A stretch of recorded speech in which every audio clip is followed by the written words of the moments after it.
Rose day তো আমিও পালন করতে পারি, কিন্তু ওর তো গাঁজার পাতা পছন্দ।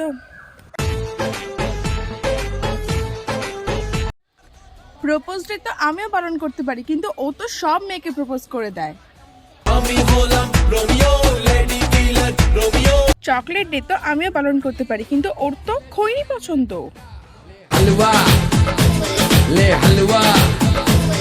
কি করে দেবো ওকে টেডি যখন মানছেই না আমার ড্যাডি? আমার কি বিয়ে হবে না বাবা? কি করে বানাবো প্রমিস ডে যখন ও আমাকে কথায় কথায় মিথ্যে বলে?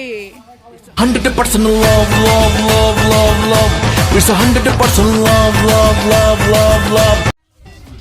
কি করে বানাবো হাগ ডে? ও তো কোনোদিন স্নান পর্যন্ত করে না। Oh my god, বলি কি করে বানাবো কিস ডে? ওর তো মুখেই গন্ধ। দিন কান চুমাতে আমার হাই হলো টেম্পারেচার। কি করে বানাবো ভ্যালেন্টাইন্স ডে? আমার তো বয়ফ্রেন্ডই নেই। দিন মুহ বহলা